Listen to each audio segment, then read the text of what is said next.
Bewazi ukuthi ngake ngaba nesikweletu esilinganiselwa emalini engaba izigidi ezili-160 zamakhilogremu aseNingizimu Afrika. Ngihola kuphela cishe izigidi ezine ngonyaka, kodwa ngashintsha futhi ngaqala ukwenza imali engaphezu kwezigidi ezi-2.7 ezilandelayo zingakapheli nezinyanga eziyi-12. Futhi ngisho angizange ngiqonde kahle ukuthi ngenzeni ekuqaleni. Angizange ngibe uhlakaniphile kakhulu. Angizange ngibe nesiqu semfundo. Ngashintsha nje indlela engicabanga ngayo. Manje ake sicabange ndawonye, ingabe kufanele ube nokuqonda okuphezulu noma isiqu semfundo ukuze ucebe noma udinga umbono ocacile nokuqina kwenhliziyo okwanele ukuze ungawulahli lowo mbono kuze kube yilapho uba yiqiniso? Mina ngangisele ezikweletini. Ngihola imali enganele ngisho nokukhokha izikweletu zami ezincane. Ngihola izigidi ezine ngonyaka, futhi impilo yami yayibukeka ingena phansi njengamanzi ephuma embobeni. Kulelo zwe lokuhlupheka, umuntu wangibuza umbuzo owangimisa, yini oyifunayo ngempela? Angizange ngikwazi ukuphendula. Wena ungakwazi ukuphendula. Iqiniso lithi iningi labantu alikaze lihlale phansi licabange ngalokhu ngobuqotho. Bacabanga ngalokho abacabanga ukuthi bangakuthola, insalela esele ngemva kokushaywa impilo. Kodwa yini oyifunayo ngempela? Yini eyenza inhliziyo yakho ishaye ngamandla nje ngokuyicabanga? Ngaleso sikhathi mina ngangifuna imali kuphela. Imali eyanele yokuthi ngikwazi ukuphefumula. Kwabe sekuthi lo muntu athi kimi, "Thatha ikhadi. Bhala inhloso yakho kulo. Uphathe njalo. Funda nsuku zonke." Ngacabanga ukuthi uyahlekisa. Kodwa ngaleso sikhathi ngabhala, ngijabule futhi ngiyabonga ngoba ngithola imali engaba izigidi ezi-2.5 zamakhilogremu. Kwakungathi ngicela izigidi ezingama-50. Angizange ngaze ngabona umuntu onemali enjalo. Kwakubonakala kuyize. Mhlawumbe yingakho kwasebenza. Bengingakukholelwa. Kodwa ngangikholwa ukuthi yena uyakukholwa. Lokho kwanele ukuthi kuqale ukunginyakazisa. Uyayazi into eyenzeka. Ngaqala ukucabanga ukuthi ngingenza imali. Kungenzeka kuzwakale kungelutho, kodwa ngaphambilini ngangicabanga nje ngezikweletu. Ngizokhokha kanjani irent? Ngizophuma kanjani kulesi simo? Ngizoyifihla kanjani ingcindezi? Futhi uma ucabanga ngezikweletu uthola ini? Izikweletu ezengeziwe. Ngoba ugxile kulokho ongenakho, hayi kulokho ofuna ukufeza. Lokhu kuyajwayeleka kuwe. Kwesingaki izikhathi uvuke ukhathazekile ngezinkokhelo? Kwesingaki uvuke ujabule ngenhloso ethile? Ngaleso sikhathi ngezwa ukuthi kukhona abangawuthola umsebenzi wokuhlanza ophahleni. Ngathi, anginankani? Uma kuyilokho okukhona, ngizokwenza. Yilapho ngaqala khona. Ngathola inkontileka yokuhlanza ihhovisi elise-Comstock Road eToronto. Ngihola cishe $200,000 zamakhilogremu ngenyanga. Kwalandela enye inkontileka engaphezulu kwayizinkulungwane eziyisi-6. Ngokushesha, sengihola engaphezu $190,000 ezinkulungwane, okwakudlula iholo lami elaliyi-400,000 ngenyanga. Lapho yaqala khona impilo yami ukushintsha. Akukhona ngoba umhlaba waguquka, kodwa ngoba mina ngaguqula indawo engifaka kuyo ingqondo yami. Ubuchopho bami buyekile ukufuna izinkinga, baqala ukufuna izixazululo. Uhlelo lwami lwangaphakathi lwaphenduka, lwashintsha ukucinga izithiyo lwaba ukucinga amathuba. Kuyamangalisa ukuthi umsebenzi wengqondo usebenza kanjani. Isayensi yezehlakalo zengqondo isivele yafakazela, into oyigxilayo iyakhula. Uhlelo lokusebenza lwengqondo olubizwa ngokuthi i-reticular activating system lukhetha ukuthi siyibone ini futhi siyinake kuphela into ehambisana nemicabango esiyiphindayo. Lokho kusho ukuthi uma ucabanga ngokuswela, uyobona ukuswela. Uma ucabanga ngamathuba, amathuba azoqala ukuvela. Kungakapheli unyaka, ngangihola cishe izigidi ezi-2.7 zamakhilogremu ngonyaka. Ngavela kokungamashumi ayisithupha ezinkulungwane kuya kulowo msebenzi. Akukhona ukuthi ngaba uhlakaniphile noma ukuthi ngathola ilifa. Kwakuwukuthi ngabhala into kwikhadi, ngayikholwa futhi ngayilandelela. Into elula engabonakala iyize. Kodwa yashintsha konke. Manje ngicela ungitshele. Sewake wayibhala inhloso yakho ngamagama acacile? Noma uyicabanga nje ngezikhathi ezithile lapho usuphelelwe isikhathi emini? Ingabe uyiphatha leyo mbono ephathekayo? Noma uyayeka ingqondo yakho ithathelwe izinto abantu abangakubona kuzo? Awudingi ukukholwa kusukela ekuqaleni. Mina angizange ngikholwe ekuqaleni. Kodwa kholwa ukuthi kungenzeka ukukholwa. Lokho nje sekuyisiqalo. Cabanga, uma uvuka nsuku zonke unenhloso ecacile, uyiphinda, uyifunda, uyibona ngamehlo engqondo, kungathatha isikhathi esingakanani ukuthi impilo yakho ishintshe? Ingabe ngeke uqale ukubona amathuba lapho wawubona khona izindonga? Futhi uma manje, njengamanje, ungathatha iphepha ubhale, ngijabule futhi ngiyabonga ngoba ngithola, bese uqedela ngenani elibonakala lingaphezu kwamandla akho yini engashintsha ngesonto, ngenyanga? Awudingi ukwazi ukuthi kuzokwenzeka kanjani. Indlela iyavela uma injongo isicacile. Lelo khadi engalibhala laba isikhumbuzo sami sosuku nosuku sokuthi ngingakufuna okungaphezulu. Lalingelona ikhadi eliyisimangaliso. Kodwa laba yinto ebalulekile. Ngoba lashintsha indlela engizibona ngayo. Futhi uma ushintsha lokho umhlaba wonke uzoguquka eduze kwakho. Uma kusebenzile kimi, ingase kusebenze nakuwe. Ngoba eqinisweni akukhona ngempela ngemali. Kunokuthatha isinqumo sokuthi impilo onenkani yokuyiphila ifanele yini. Futhi ukulibamba lelo qiniso kuze kube yilona kuphela ongakhetha ngalo. Kungenzeka wazi kahle ukuthi ufuna ini, kodwa uma ingqondo yakho isilayishwe izinkolelo ezikukhinyabeza, noma yini oyenzayo izofana nokuzama ukugijima ubambe ihandbrake. Lokho engakuthola emva kweminyaka eminingi ngizama, ngifunda, ngibamba iqhaza ezinkomfa, ngilalela ama-audio. Ngaba nolwazi, kodwa imiphumela ayizange ibonakale. Ngazizwa ngididekile, ngidumazekile, futhi okubi kakhulu ngacabanga ukuthi mina ngiyinkinga. Kodwa inkinga yayingeyona ukungabi nolwazi. Inkinga kwaba ukuthi akekho owayengifundisile ukuthi kufanele ngiguqule ini ngempela elawulayo impilo yethu, iparadigm. Iparadigm iyinhlanganisela yemikhuba nenkolelo ezinzile ezingaphakathi kwengqondo engaphansi. Yiyo elawula indlela oziphatha ngayo, indlela osabela ngayo, nangendlela ocabanga ngayo ukuthi ufanelwe ukuthola malini. Yiyo edala ukucabanga ukuthi ukuhola ngaphezu kwama$60,000 zamarandi ngenyanga akunakwenzeka. Yiyo ekuholela ekuzibhubhizeni ngaphandle kokuthi uqaphele. Futhi esesabekayo kakhulu ukuthi iningi leparadigm lakhiwa ngesikhathi useyingane. Kubi kakhulu ngaphambi kokuzalwa kwakho. Cabanga nje. Yonke iminingwane oyitholile kubazali bakho, othisha, izindaba, inkolo, isiko, konke lokho kwangena ngqo engqondweni engaphansi. Awuzange ube nethuba lokubuza imibuzo noma ukuphikisa. Wamukela nje. Futhi ekugcineni kwaphenduka iqiniso kuwe.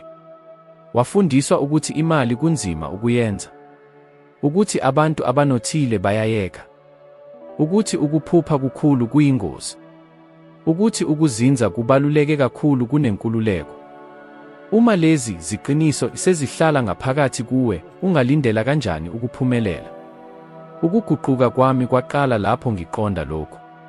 Kwenzeka ngemuva kokuba ngihlangane nomsebenzi kaVal van der Waal. Waqamba umfanekiso olula wengqondo owangikhanyisela konke. Kwabukeka njengokudweba kwengane, kodwa kwakuyinto enamandla engake ngayibona. Wahlukanisa ingqondo yaba izingxenye ezimbili, eyengqondo evulekile kanye nengqondo engaphansi. Ingqondo evulekile iyakwazi ukucabanga, ukukhetha, nokuhlaziya. Kodwa ingqondo engaphansi iyona elawula imiphumela. Futhi ayikhethi, yamukela futhi iphinde. Isayensi isivele yafakazela lokhu. Ucwaningo oluvela eNyuvesi yaseCalifornia lwabonisa ukuthi kuze kube ngamaphesenti ayisishiyagalolunye ezinqumo zansuku zonke zenziwa ngokuzenzakalelayo, ngaphandle kokucabanga okuqondile. Lokho umshayeli wakho wokuzimela. Futhi uma lowo mshayeli weprogramu ukugwema izingozi, ukuphila ngenhla nje komfula, ukungathembi lutho olubonakala luhle kakhulu ukuba lube yiqiniso, yilokho kanye ozokuqhubeka ukudonsa futhi uphile kabusha. Wake wathi, ngiyazi engidinga ukukwenza, kodwa angikwazi ukukwenza. Leyo iparadigm yakho isebenza. Futhi nansi iqiniso elibuhlungu, ungaba nohlelo olungcono kakhulu, amathuba amahle kakhulu, ukuxhumana okuqinile kakhulu, kodwa uma iparadigm yakho ingaguquki, akukho okuzoguquka. Cabanga, bangaki abantu abahlakaniphile owaziyo abahlupheka ngemali? Futhi bangaki abangaphothulanga isikole, kodwa baphumelela? Mina uqobo, uma bengiphakathi kwabantu abangama200, ngingaqinisekisa ukuthi ingxenye yabo banokuhlakanipha okukhulu kunami. Kodwa lokho akuzange kungivimbe ekutholeni izigidi zamarandi. Ngoba ngashintsha uhlelo lwami lwangaphakathi. Futhi ngakwenza lokho ngokuphindaphinda. Indlela iparadigm efakwe ngayo, ngokuphinda imicabango, izisho, namava, yiyo leyo ndlela okufanele uyisebenzise ukuyifometha kabusha. Ngagcina ikhadi elincane lomhla wami wokugcina. Ngaphinda izithombe ezingqondweni zami nsuku zonke ngomuntu engifuna ukuba yikho. Ngayeka ukuvumela umhlaba ungikhethela. Ngaqala ukukhetha ngokwami ukuthi yini engingayifaka engqondweni yami. Ngavala izindaba. Ngakude nabantu abanomoya omubi. Ngaqala ukusho cha kukho konke okungahambelani nohlobo lwami olusha. Wake wazama ukwenza lokhu izinsuku eziyisikhombisa. Zama. Izinsuku eziyisikhombisa ngaphandle kwezindaba ezimbi. Izinsuku eziyisikhombisa ngaphandle kokukhononda. Izinsuku eziyisikhombisa lapho ulalela khona kuphela, ufunda, futhi ukhuluma izinto ezihambisana nalokho ofuna ukuba yikho. Kubukeka kulula kodwa kuyashintsha impilo. Okudingeka ukuqonde ukuthi akusiyona iphutha lakho ukuthi ucabanga ngendlela ocabanga ngayo namuhla. Kodwa kungumthwalo wakho ukuyishintsha. Ngoba uma ungayifomethi kabusha ingqondo yakho, umhlaba uzohlala uyenza yona. Futhi umhlaba laphaya ugcwele imilayezo yokwesaba, ukuswela, nokukhawulelwa njalo. Lapho usuqonda lokhu, uyeka ukuzisola. Futhi uqala ukukhululeka. Ngoba kusukela kuleso sikhathi, uyazi ukuthi ungakha iqiniso elisha.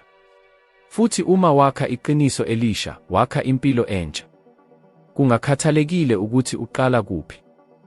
Uyakhumbula ukuthi ngake ngaba sezikweletini, ngingenaso isiqinisekiso semfundo, ngingenaso isiqondiso, futhi ngingenalo nethemba lekusasa. Konke kwashintsha ngosuku engashintsha ngalo ngaphakathi kimi. Futhi kulapho khona-ke nashintsha kwakho kuzoqala khona, ngaphakathi kuwe. Wake wacabanga ukuthi ikhalekhuletha elula ingaguqula ngokuphelele impilo yakho yezezimali? Angikhulumi ngokweqile.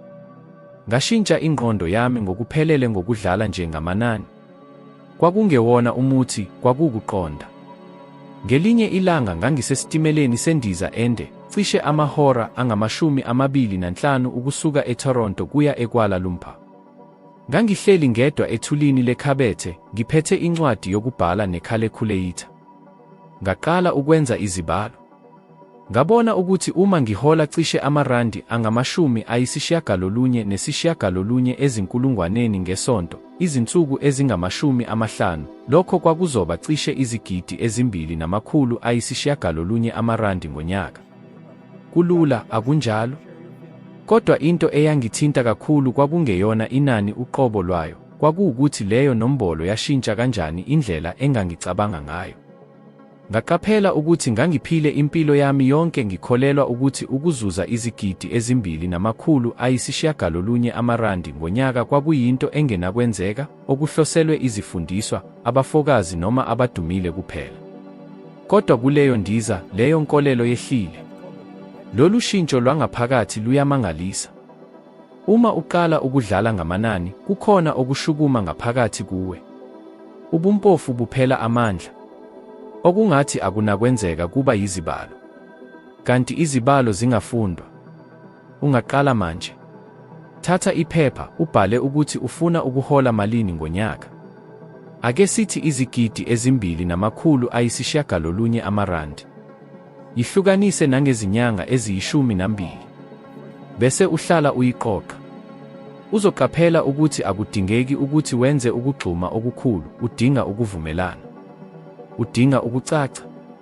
Udinga ukuqonda ukuthi inani elikuthusayo likuthusa ngoba awuliboni njengengxenye yenqubo. Iningi labantu alikwenzi lokhu. Uyazi ukuthi kungani? Ngoba bayesaba ukubhekana nenombolo. Bathi ngifuna ukuba yisicebi, kodwa abayi phambili bachasisa ukuthi lokho kusho ukuthini. Bakhuluma ngenkululeko, kodwa bahlala begcinwe izikweletu namabhili ngoba besaba ukubhekana nalokho okudingekayo ukuze bashintshe impilo yabo. Futhi lokhu akukhona ukungakwazi, kuwukushoda kokuzijwayeza. Ukungabi nalwazi lokucabanga ngokujulile nangokunembile. Kuleyo ndiza efanayo, kwaqhamuka okunye ukucaciseleka. Bonke osomabhizinisi abacebile engabazi babenemingcele eminingi yengeniso, hayi eyodwa kuphela. Lapho-ke kwaqala khona umqondo we-Million Rand Forum. Ngokushesha nje lapho ngifika, ngashayele uMark Victor Hansen, yebo, lona owayebhale iChicken Soup for the Soul. Ngamvusa phakathi nobusuku, kodwa naye wayejabule njengami. Ngokushesha saqoqa abantu abafana noJack Canfield, uBenny Domen noLe Paulos, sakha isipiliyoni esijulile sokufundisa abantu abavamile ukufinyelela amazinga angavamile. Amakhulu, mhlawumbe izinkulungwane zabantu bahlanganyela kuleso sifundo futhi baphuma beguqulwe ngokuphelele engqondweni. Uyazi ukuthi kungani? Ngoba sabaphoqa ukuthi bacabange ngemali ngendlela enengqondo futhi ephindaphindwayo. Futhi lokho, mngani wami, cishe kufana nokusebenza kwezangoma. Ingqondo ifunda ngokuphindaphinda. Ukuphindaphinda ulimi lwezingqondo ezingaphansi. Uma uphinda umbono usuku ngalunye, ngomuzwa, ngokucaca nangonhloso, ingqondo yakho engaphansi iyaqala ukuwamukela njengobuqiniso. Futhi uma iwemukela, iqala ukufuna ubufakazi. Futhi umhlaba uyaphendula. Isayensi ye-neuroscience iyakufakazela lokhu. Ingqondo yakho yakha izixhumanisi ezintsha ngokuya ngokuthi ugxile kuphi njalo. Wake wezwa nge-exposure effect? Lapho uchitha isikhathi esiningi nomqondo othile, uba maphakathi. Futhi okuphakathi kuba lula. Yingakho abantu abakhulele ezimeni ezicebile bevame ukuhlala becebe, sebewajwayele lawo manani. Futhi nawe ungajwayela, noma ngabe wazalelwa ebububini. Kwakuyikho kanye engakwenza.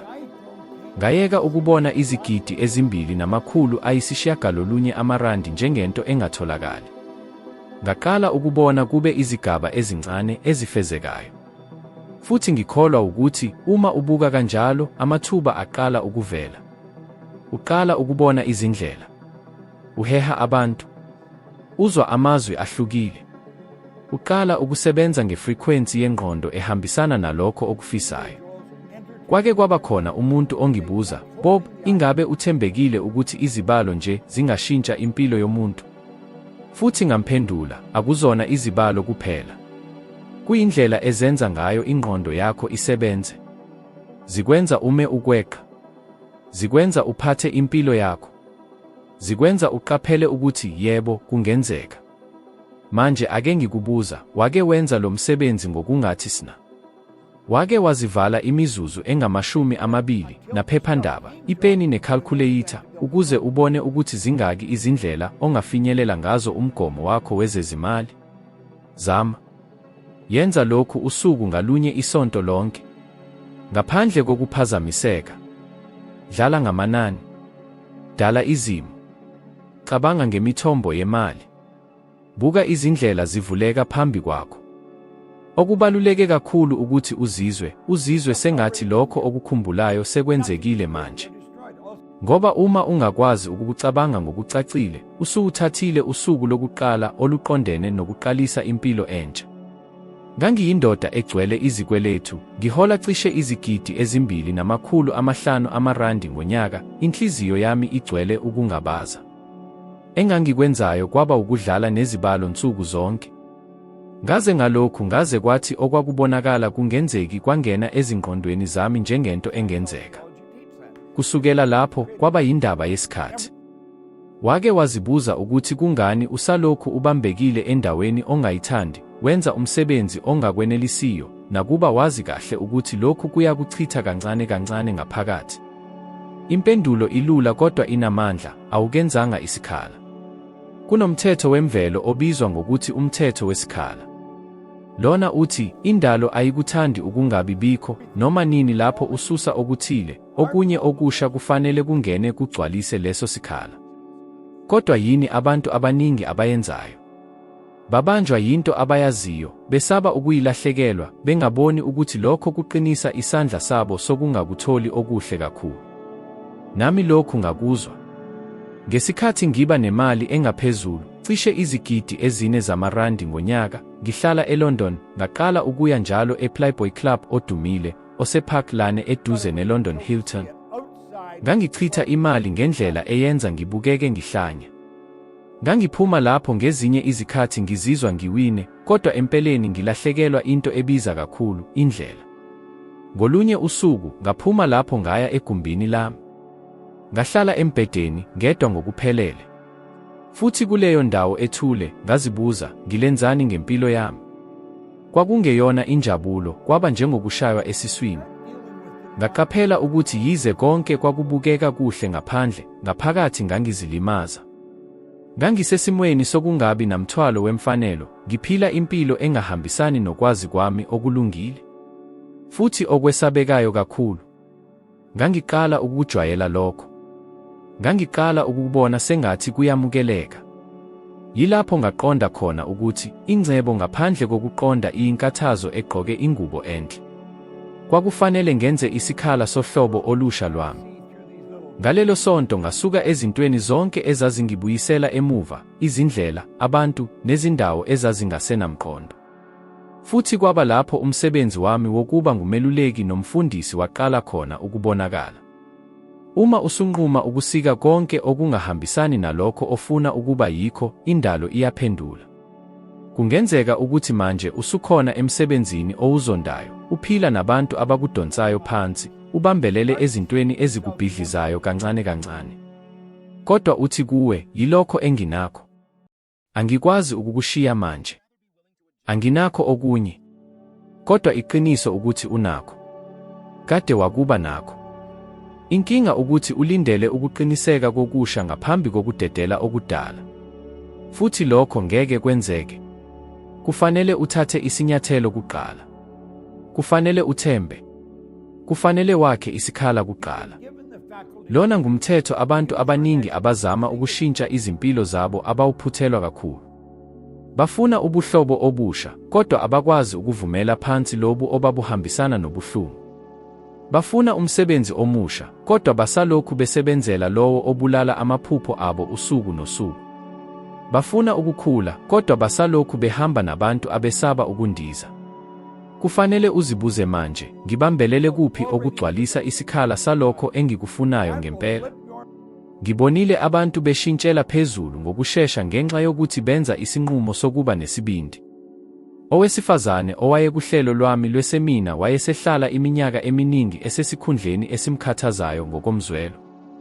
Ngemva kokuzwa ngomthetho wesikhala, wanquma ukushiya umsebenzi ngelanga elilandelayo, yize engenawo omunye. Ezinsukwini ezingama-36, wathola ucingo evela enkampanini ayekade ephupha ukusebenza kuyo iminyaka eminingi, engakaze ngisho athumele nekhophi yethi. Inhlanhla. Akunjalo. Wadala isikhala nje kuphela. Izibalo zikhona. Ucwaningo olwenziwa eNyuvesi yaseHarvard lukhombisa ukuthi abantu abahlala isikhathi eside ezindaweni ezingabakhuthazi noma ezingabaphefumuleli banethuba eliphakeme kakhulu lokuthola ukucindezeleka noma ukukhathazeka. Akuyona nje indaba yokomoya, kunobufakazi besayensi. Amandla akho ayazivumelanisa nendawo okuyo. Uma leyo ndawo ikudonsa phansi, kufanele uyishintshe noma uyongcwatshwa nayo. Ungakhetha ukuphuma kulomjikelezo manje. Kodwa kufanele ukwenze ngenhloso eqondile. Bonisa indalo ukuthi usukulungele. Ukhombise ukuthi ufuna okungaphezu kwalokho. Ukhombise ukuthi ufanelwe okuningi. Kungenzeka ungakuboni okusha ngokusheshsha. Kungenzeka kube nezinsuku zokuthula. Kodwa leyo kuthula ingcwele iyilungiselela indlela.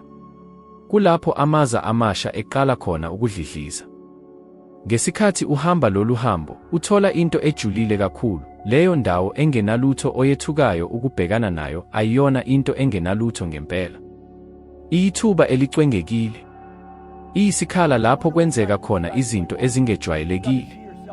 Futhi uma usukuqonda kahle lokho, ngeke usavuma ukuphatha noma yini ngaphakathi kuwe engafanelwe ubukhulu obukuwe. Yilokho okwenzeka kimi. Futhi kungenzeka nakuwe. Uma kukhona into eyodwa okufanele uyigcine kukho konke esikuxoxe ngakho namuhla, yile: ungaguqula ngokuphelele impilo yakho uma uguqula okwenzekayo ngaphakathi engqondweni yakho. Umhlaba ongaphandle awunanketho ngaphandle kokubonisa umhlaba wakho wangaphakathi. Futhi konke kuqala ngesinqumo esisodwa. Ushintsho oluncane ekubukeni kwakho izinto. Isinyathelo esihlukile. Futhi uma uthatha leso sinyathelo ngokuqonda nangesibindi, umhlaba wonke uyaphendula. Uma uzwe sengathi lamazwi akuthinte, ividiyo elandelayo evela manje esikrinini sakho iyisinyathelo sakho esilandelayo. Lapho uzonyukela ezingeni eliphezulu ohambweni lwakho lokuhlakanipha, ube ngcono ngephesenti elilodwa kunalokho onakho njengamanje. Futhi leli phesenti elilodwa, mngani wami, lingaguqula konke. Ngiyabonga kakhulu ngokuba lapha nami. Ngizokulinda kwividiyo elandelayo. Asiqhubeke ndawonye lolu hambo.